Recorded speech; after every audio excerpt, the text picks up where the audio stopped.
Ahoy hoy! Welcome back to my channel. Today I figure I'll do a free personality test on 16 personalities. This is based on Myers-Briggs outline for a personality test. Now, I will make two disclaimers. One is that this is not sponsored. They're not sponsoring me in any way. I'm just doing this for fun. And two is that I've already done this before, and I know I'm an INFJ. But I always like to take it to see if it switches or anything. So, if you would like to do this test, I will post the link on my description box so you can do it. If you've done this before and want to do it again just for the fun of it, or if you're curious to see if your personality is shifted, I'll also post the link for you to do. So, when you do this, remember to complete the test, be yourself, and answer honestly to find out your personality type. View detailed results, learn how your personality type influences many areas of your life. And I'm not going to read the last one because I'm not going to do a premium profile. So, first question. You regularly make new friends. In person, no. Online, usually a lot more often. So, I would say, I don't know. I want to go with disagree with them because it's still not that often.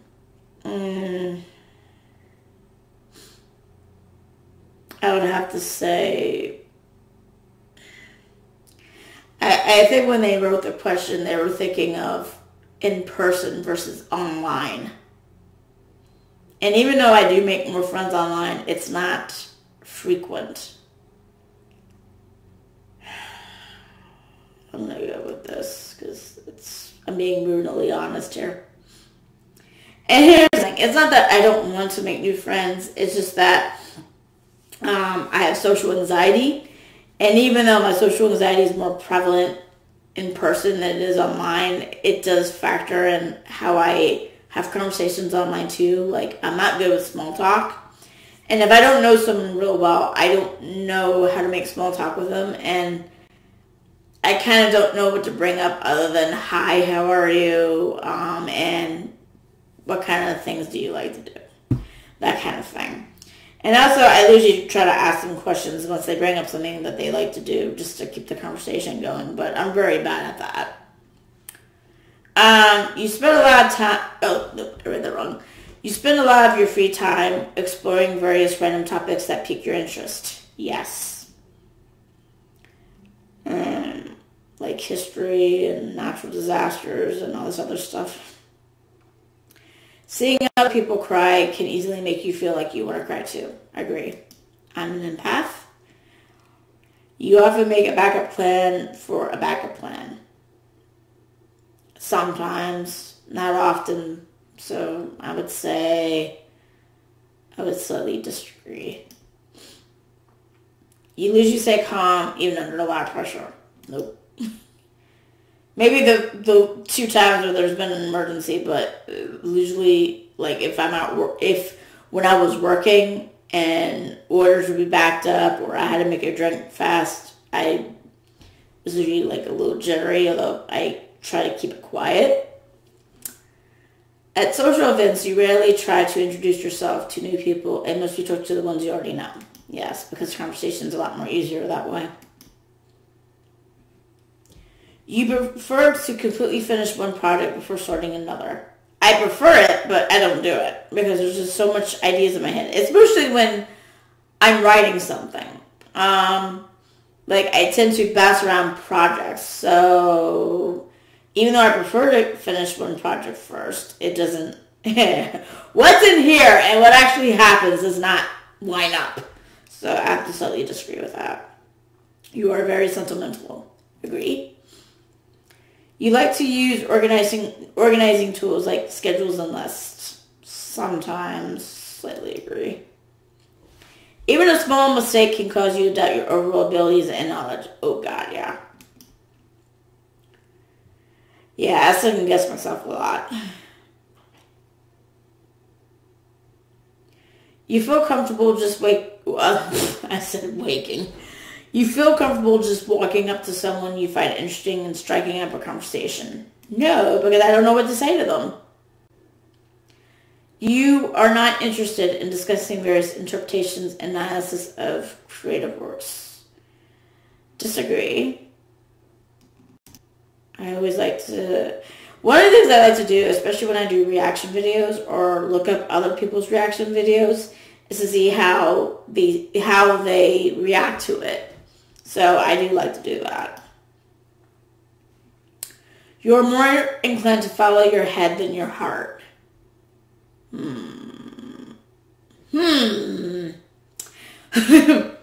would like to follow my head, but I think I'm more inclined to follow my heart. Yeah, my emotions usually take over more than logic or anything like that. You usually prefer just doing what you feel like at any given moment instead of planning a particular daily routine. Here's the fun part. I used to like to have a routine, but I've kind of, over the years, gone with whatever I feel like doing. So, yeah, I'm like that. I say slightly agree. You rarely worry about whether you make a good impression on people you meet. Disagree. I do worry. I worry I look unfriendly and act unfriendly, and as much as I want to, be friends with people, it doesn't work out because social anxiety is a huge factor. And I usually don't open up to people until a few times I meet them. That's when I usually open up. You enjoy participating in group activities. Nope. It's not because I don't want to work with a group. It's because I'm worried that if I fail doing something in my part of the group, then I disappoint my group. Whereas if it's just me, I'm the only one to blame. And for some odd reason, it doesn't bother me as much as versus when I'm working with others, if that makes any sense. You like books and movies that make you come up with your own interpretation of the ending. Agree, especially since I wrote a book where you can actually do that. I don't think a lot of people know that about Immortal Love, where when I wrote my novel, the ending was how you think Genevieve and Lucian were after the conclusion of the novel, let alone after the epilogue. And I did that because I noticed when I read other vampire romances, there was always an ending that was like, this is how it was, and I didn't like the way it ended. So that's why when I wrote Immortal Love, I had it in like that. So people can get their own interpretation of how Genevieve and Lucian ended up post-epilogue. Because I didn't like how other people ended their books, so that's why I ended it like that. Your happiness comes more from helping others accomplish things than your own accomplishments. Slightly, although it would be nice if I can do the same. But yeah, I am happy when I help others accomplish things. You're interested in so many things that you find it difficult to choose what to try next. Not really. No, I have my set of things that I'm interested in and I stick to it. And it's a lot. I mean, I have like 8 passions and I'm pretty content with that right now. Or it was 8. Now it's 6. But that's because 2 of them are factored into one, which is entertaining people. You are prone to worrying that things will take a turn for the worse. Yes. I do worry about that at times. I am slightly paranoid. You avoid leadership roles and group sightings. Hell yeah! I am not a leader. You are definitely not an artistic type of person. Disagree. I am a very artistic person. You think the world would be a better place if people rely more on rationality and less on their feelings. Yeah. I don't know. Yeah, I'm neutral. I can see both ways. You prefer to do your chores before allowing yourself to relax. Yes. Work hard, then play hard. You enjoy watching people argue. Hell no! I I do not like conflict, even if it's arguing. You tend to avoid drawing attention to yourself.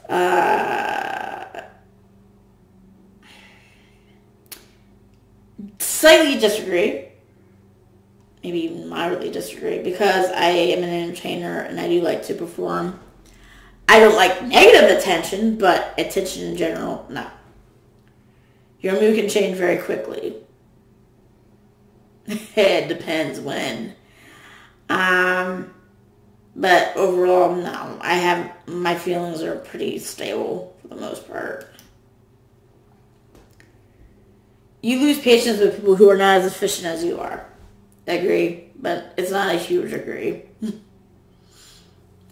You often end up doing things at the last possible moment. Sometimes. Not often, but sometimes. So, no, I don't know. No, I don't. You've always been fascinated by the question of what, if anything, happens after death. Yes. Especially after my Uncle Chris died when I was 7. You usually prefer to be around others rather than on your own. Disagree. I know I'm an introvert. I can say that already. I know I'm an introvert. I need a lot of alone time. But here's the thing. It's not like I don't want to be around people. It's just that take it into account like this. Introverts make up about 10% of the population, or at least they did make up 10% of the population. Everybody is an extrovert or leans towards an extrovert, or they may be slightly introverted, but they're still more extroverted. They can be around a lot of people for a long time without any problems. And for introverts, especially people like me, especially if social anxiety has anything to do with it, we can only be around people for a little bit of time, and then it starts to get exhausting. And we need a while to recharge our social batteries. So we don't bounce back quickly like extroverts do after we've been around a lot of people. We need a lot of alone time to recover. Sounds very, very antisocial, but that's how it is. You become bored or lose interest when the discussion gets highly theoretical. Disagree. I like those kind of discussions. Even if it's not the same beliefs as me, I still like to have those kind of discussions. You find it easy to empathize with a person whose experiences are very different from yours. Agree. Like I said, I'm an empath. You usually postpone finalizing decisions for as long as possible. I don't know. Usually when I make up my mind about something, I don't need a lot of time to do it. I can do it quick. So slightly disagree. You rarely second guess the choices that you have made. Disagree. I do that a lot. After a long and exhausting week, a lively social event is just what you need. No. No. You enjoy going to art museums. Art is good, but my problem is that I like art. Don't get me wrong. I like art. I like portraits and stuff, but after a while, it becomes a little boring for me. But I do like looking at art. I just don't like doing it for a long time. Neutral. You often have a hard time understanding other people's feelings. Disagree.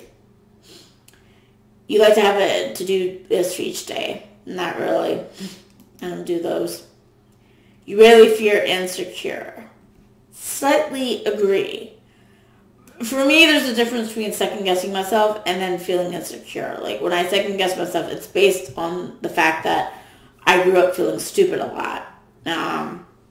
And why I won't mention the disability I have, I do have a lot of traits on the autistic spectrum. So because of that, because I have issues with learning and stuff, that made me feel like I was stupid. So I second guess myself a lot based on that. However, and this is where it's conflicting, I don't feel insecure about it. Because I know I'm secure in other areas of my life. But sometimes I'm thinking, well, are you smart enough to make that kind of decision for yourself? Or did you already do this? And that kind of thing. So, yeah. You avoid making phone calls. Agree. I do not like to talk on the phone. It's weird when you think about it. I have no problems performing. And I have no problems being on YouTube or TikTok. But when it comes to talking on the phone, I don't like to do it. And it comes in part that I'm not confident in my talking abilities. I did have speech therapy and all this growing up. So I think when I talk and I have to talk on the phone that I'm worried about sounding stupid, which is like, huh? Why aren't you worried for YouTube? Well, I can always edit out what I said on YouTube. Whereas versus where I'm talking on the phone, you can't do that. So yeah. You often spend a lot of time trying to understand views that are very different from your own. Agree. It's good to have an open mind, or at least understand why people think the way they do, even if you don't agree with it completely or at all. In your social circle, you're often the one who contacts your friends and initiate activities. Only when I'm in the U.S., but yeah, I would say I do that. If your plans are interrupted, your top priority is to get back on track as soon as possible. Disagree. I'll get there eventually. You're still bothered by mistakes that you made long ago. Agreed. Like not trying out for the pop squad. You rarely contemplate the reasons for human existence or the meaning of life. Yeah, I don't really think about it. I just think it just happened. Your emotions control you more than you control them. Yep. You take great care not to make people look bad, even when it is completely their fault. Yep. It's not in my nature, personally, to want to hurt people, even if they wrong me. I don't want to do that. I want to take the higher road and just act like they don't exist if they did something that really wronged me, rather than get revenge. Or do something that will make me worse than what they did to me. Your personal work style is closer to spontaneous pacifist energy than organized and consistent efforts. Yeah, I would say that. When someone thinks highly of you, you wonder how long it'll take them to feel disappointed in you. Ironically, no. I never think about that, oddly enough. You would love a job that requires you to work alone most of the time. I wouldn't mind that. Yeah, I wouldn't mind that, really. In a way, I have my writing and doing YouTube and stuff, but like in the last 2 weeks, I've kind of had a change of heart in how I want to do things. Like, I still want to do YouTube and TikTok, but I'm beginning to think now that I should get into massage therapy, although I probably won't be able to do that until next year. Because you can make someone happy by giving them a massage. And also you can help them too if they have any problems. And I do like to make people happy, but I also like to help them at the same time. So yeah. But I wouldn't be against working alone either. But let's just say that in the last few weeks, my perception of what I want to do has shifted a little bit. You believe that pondering abstract philosophical questions is a waste of time. I don't think it's a waste of time. It's just something I don't do personally. But I can say disagree because I don't think it's a waste of time if you want to think about those things, you know. As long as you don't expect me to think about those things. You feel more drawn to places with busy, bustling atmospheres than quiet, intimate places. Hell no! There's a reason why I like living in the village that I do, because it's quiet. Although, not really, but overall it's quiet. You know at first glance how someone is feeling. Slightly agree. Sometimes, I don't know, but I agree more than disagree. You often feel overwhelmed. Nah, not really.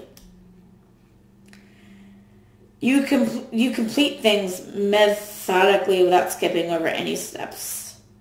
Disagree. You're very intrigued by things labeled as controversial. No. No, not really. Because here's the thing. I prefer to avoid conflict. So if there's something controversial, obviously there's going to be conflict with it. And I want to avoid that. But yeah, I'm not intrigued by it. You would pass along a good opportunity if you thought someone else needed it more. Yeah. If someone needed a job and they had no other person doing a job, you know, like in other words, if there's a couple and the couple really needs a job because the other couple has a job, I'll let them have that job instead of me. That kind of thing. You struggle with deadlines. No. You feel confident that things will work out for you. Ironically, yes. I do.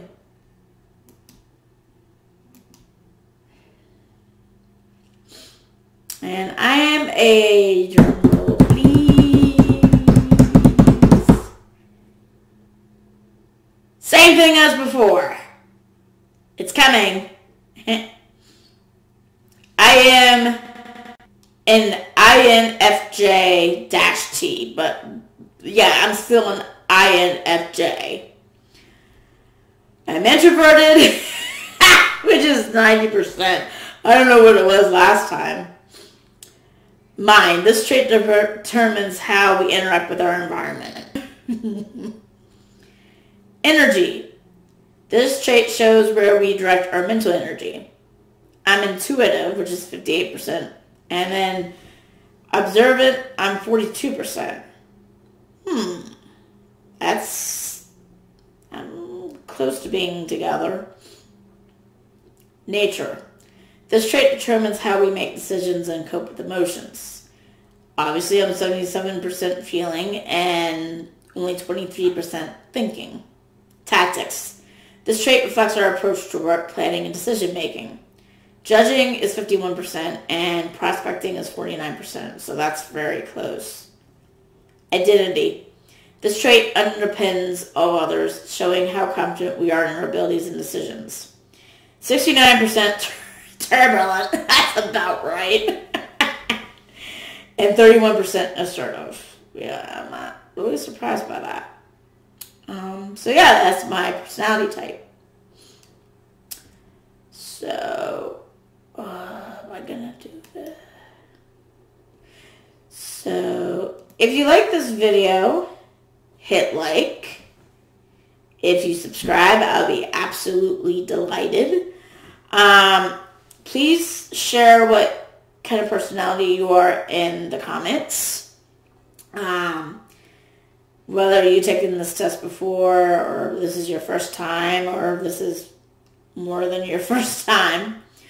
So yeah, and I hope in the process of doing this personality test you learned a little bit about me, because I think this may have answered some questions for some people and stuff. So yeah. Well, I'll see you guys later. Toodles!